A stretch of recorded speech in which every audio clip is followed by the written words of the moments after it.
wakati unatafuta pa kuanzia, tuendelee David Pasco. Mara sawa. Yanga wamekuja na hoja zao 4 kama ambavyo mmezisikia na tumeviweka hapa bayana ili kila mmoja aweze kusikia kile ambacho Young Africans wanakitaka. Ndio. Ya kwanza ni yale wanaendelea kugongelea msumari kwamba wao kama Young Africans hawana imani na bodi, hasa kwa upande wa kamati ya usimamizi wa ligi na uendeshaji wa ligi kuu, na wanataka kamati hiyo ivunjwe. Umemsikia hapo CEO. Mimi kompyuta yangu iko vizuri kichwani.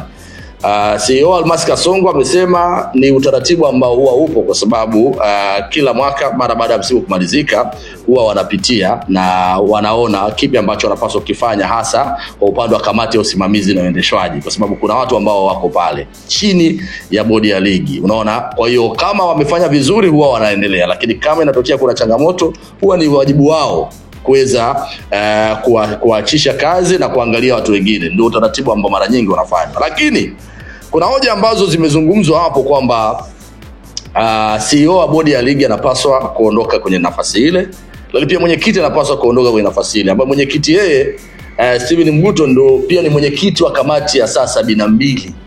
Unanisikia vizuri?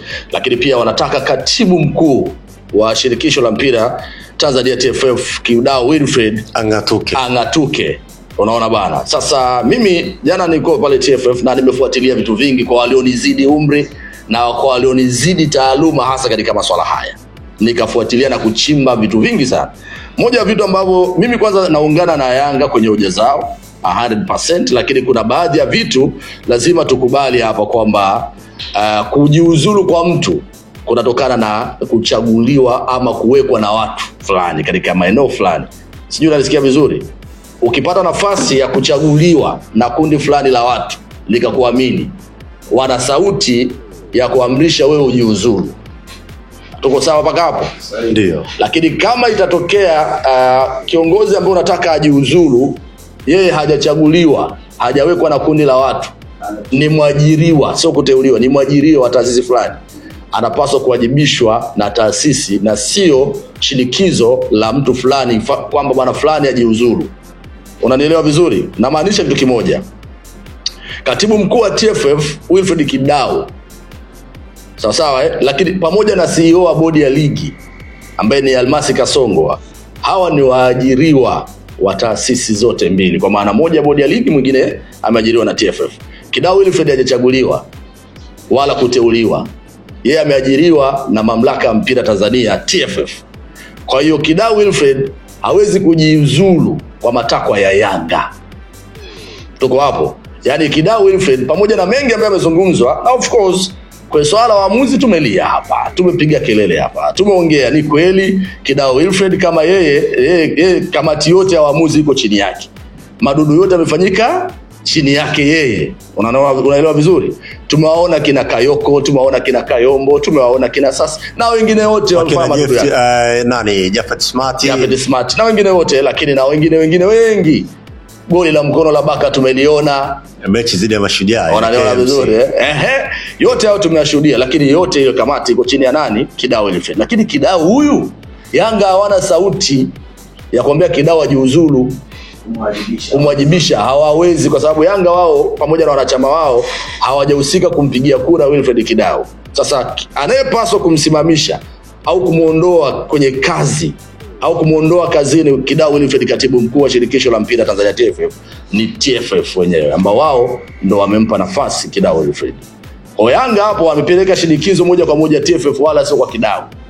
Waseme kwamba TFF tunaomba mumwajibishe Kidau Wilfred, hatumtaki hapo.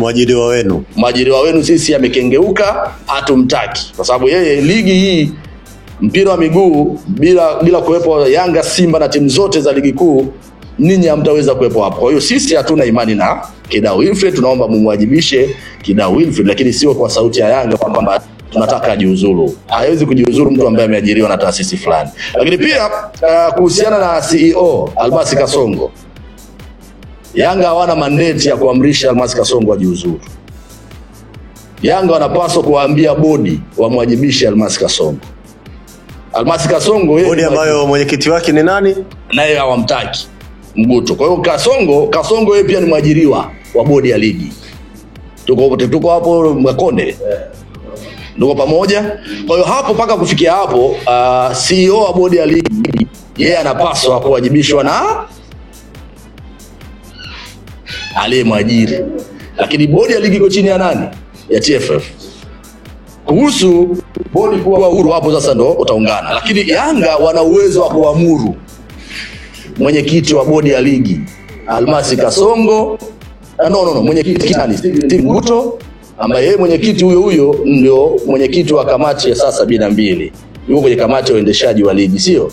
Yanga na uwezo wa matakwa yao kuyafikisha waziwazi kwamba maana tunataka Steven Mguto ajiuzulu achie nafasi. Kwa nini? Kwa sababu mwenyekiti wa bodi ya ligi yeye sasa amewekwa pale na wanachama wa vilabu, amechaguliwa. Vilabu vyote 16 vimehusika kumchagua nani? Mwenyekiti wa bodi ya ligi bwana Steven Mguto. Ngoja sijamaliza. Naweza nikasahau. Sasa hapa kitu tunaamika klabu kimoja sio vyote. Sasa si ndio? Uko unahoja hapo. Wewe unahoja. Unahitaji kanuni ikasikilizwa 15 ya. Yes. Unahoja. Sasa vilabu vimehusika vingapi? 16 kumweka pale kwenye nafasi, si ndio? Mwenyekiti. Sasa hapa Club Young Africans kama club wana haki ya kuhoji chochote kuhusu mwenyekiti kwa sababu pia wao walihusika kuweza kumweka pale.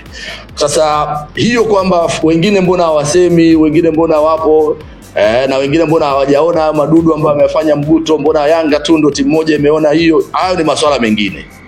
Sawa hayo ni masuala mengine. Inawezekana vilabu vingine wao wameona pia madudu yalofanyika lakini hawana hiyo sauti ambayo Yanga wanayo. Watu ushirikiano kwa klabu ya Yanga kama kweli ni wao wanaona kweli ni tatizo. Na kama ni tatizo sasa na kwa wote walitokeza kwa pamoja. Bwana wanachofanya Yanga wako sahihi, tunaungana kwamba bwana Mguto anatuka kwa sababu sisi tumemchagua na anafanya kazi vile ambavyo sisi hatutaki. Haistahili afanye hivi. Kwa hiyo tunasema bwana Mguto wewe toka, kwa sababu tumekuweka sisi kama klabu. Kimeanza Yanga lakini sisi tunaunga mkono aidha Simba na Mungo nani vilabu angalau nusu ya vilabu au vikiwa tuseme nusu tatu ya vilabu vikiwa tunaungana na mkoa. Yaani hakuna kipingamizi, lakini hapa inaonyesha kwamba klabu moja tu ndio inafanyaje, yeye ndio amesimama katika msimamo wa vilabu 15 zimenyamaza kimya. Yanga wanapaswa kupeleka uthibitisho wa yote ambayo wameyaona kwa mheshimiwa Steven Mguto, ushahidi wa kutosha kwamba huyu ili ajiuzulu anatakiwa amefanya 1 2 3 4 5. Lakini kwa kila kitu ambacho amekiweka hapo, mechi tu kushindwa kuchezwa, udhaifu wa mwenyekiti wa bodi ya ligi, hapo tayari vitu viko wazi kwamba mechi ilipaswa kuchezwa. Kanuni nasemaje? Kama timu ngine haijafanya mazoezi siku moja kabla ya mechi, ndo mechi ivunjwe, ndo mechi isichezwe. Kupitia yeye kama mwenyekiti akaja sasa na waraka ule kwamba mechi imeahirishwa kutokana na usalama. Hali ya usalama haukuwa mzuri, lakini pia kulikuwa kuna viashiria vya rushwa. Sasa watu wanataka kuona haya masuala ya viashiria vya rushwa, uchunguzi wake umefikia wapi, na watu wanataka kuona vitu vimewekwa bayana. Lakini vipi mechi iahirishwe kwa timu moja kusema kwamba wanataka watu mabouncer waliohusika kuzuia wawajibishwe? Wale mabouncer wamewajibishwa, lakini je, kama yote haya yamefanyika timu nyingine haijafanya mazoezi, inatosha kuacha kwenda kucheza mchezo? Yanga wana hoja kushikilia hapo kwa mwenyekiti. Wewe mwenyekiti anapaswa kujitetea kwenye hizo hoja. Kanuni pale wameisigina wazi kwamba mechi ilipaswa kuchezwa. Aliyehusika kuwazuia Simba kufanya mazoezi, kama klabu imemtuma, klabu ile ilipaswa kuadhibiwa kikanuni, kama kulipa faini milioni 5, lakini mechi ikachezwa. Na mzizi wa shida yote, yani shida yote imetokea kwa sababu ya mechi kutokuchezwa. Mechi ingechezwa mambo yasingetokea. Kama ni mambo mengi, mrundikano wa mambo mengi huko nyuma yalishafanyika.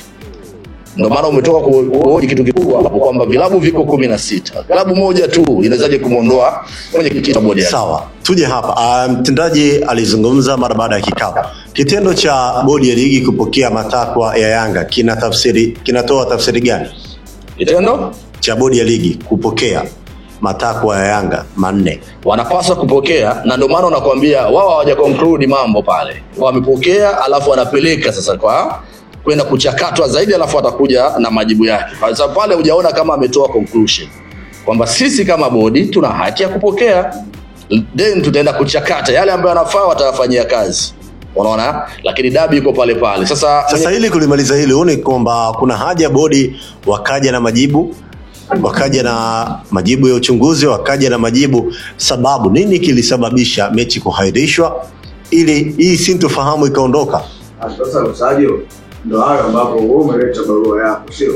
Unapoletea barua lazima nikae na watu wangu ili tukae tupitie barua. Kishapitia barua sasa tunajua nini ulichokileta kwetu. Kwa sasa tunaanza kujadili bwana, hii kuna 1 2 3 4 5 madai yao ya msingi yana mashiko gani?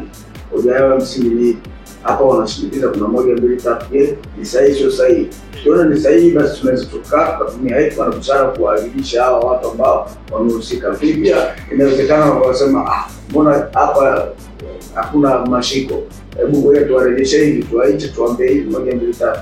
Kwa hiyo yote inawezekana, kwa sababu kama jana ndio walikutana wamewapa hiyo matakwa yao, na maana leo au siku hizi wanaweza kuwapitia, wakishapitia sasa watawapa majibu, na nadhani tutapata majibu. Lakini mimi naweza kusema tu angalizo jambo lingine,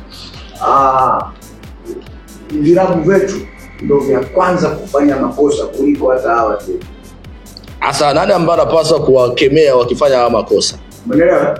Wamelea, yani wao bodi ya ligi ndio wamelea. Vilabu vyetu ndivyo vinaongoza kufanya madudu.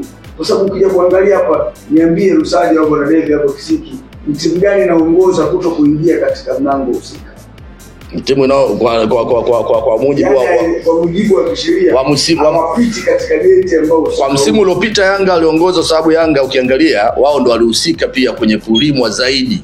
Mzigo ulikuwa mwingi sana. Na ukiacha hivi, na timu zilikuwa zinafanya usajili katika mazingira ambayo si sahihi.